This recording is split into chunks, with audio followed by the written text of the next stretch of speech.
নমস্কার সুপ্রিয় দর্শক বন্ধুরা, আপনাদের সকলকেই আমি ইয়োর ডেস্টিনি বাংলা চ্যানেলে স্বাগত জানাই। সুপ্রিয় বন্ধুরা, আজকের এই ভিডিওতে আমি ভগবান শ্রীকৃষ্ণের বলা কয়েকটি বিশেষ বাণী সম্পর্কে বলবো। কিন্তু সে সম্পর্কে বিস্তারিত বলার আগে বন্ধুরা, তোমরা যদি আমার এই চ্যানেলে নতুন হয়ে থাকো, এখনও চ্যানেলটি সাবস্ক্রাইব না করে থাকো, তাহলে দয়া করে চ্যানেলটি সাবস্ক্রাইব করে পাশে থাকা বেল আইকনটা প্রেস করতে ভুলবে না। এবং এই ভিডিওটা যদি তোমাদের ভালো লেগে থাকে, তোমরা অবশ্যই তোমাদের প্রিয়জনদের সাথে শেয়ার করবে। ভগবান শ্রীকৃষ্ণ বলেছেন, জীবনে লক্ষ্য স্থির রাখা আবশ্যক, কারণ লক্ষ্যহীন জীবন মানুষকে ভুল পথে চালিত করে। লোভ, ক্রোধ, হিংসা পরম শত্রু, যার ওপর নিয়ন্ত্রণ না থাকলে মানুষের মৃত্যু অনিবার্য।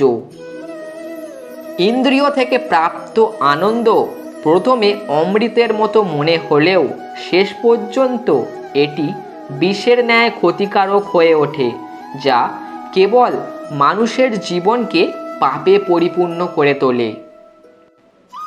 এই সংসারে মানুষের কামনা ও বাসনাই হলো প্রভূত দুঃখের প্রধান কারণ। শ্রীকৃষ্ণ বলেছেন, জন্মের সাথেই মানুষের মৃত্যু নির্ধারিত, তাই নিজের কর্ম করো যা অনিবার্য, তার জন্য দুঃখ করো না। জীবন ধারণের জন্য প্রয়োজন কর্ম অবশ্যই সম্পাদন করো, তবে বিনা অহংকারে, বিনা লালসায়, বিনা হিংসায়। কারণ সঠিক কর্ম করা উচিত ভালোবাসা, সহানুভূতি, নম্রতা এবং ভক্তির সাথে। শ্রীকৃষ্ণ বলেছেন, জীবনে কর্ম করে যাও, ফলের আশা করো না।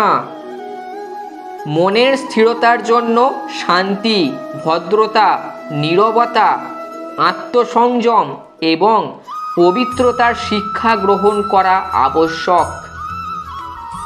কেবলমাত্র স্বার্থত্যাগই হলো আনন্দ ও সন্তুষ্টির একমাত্র সহজ পথ। শ্রীকৃষ্ণ বলেছেন, সময় হলো সর্বশক্তিমান, তাই কখনো সময় নষ্ট করো না।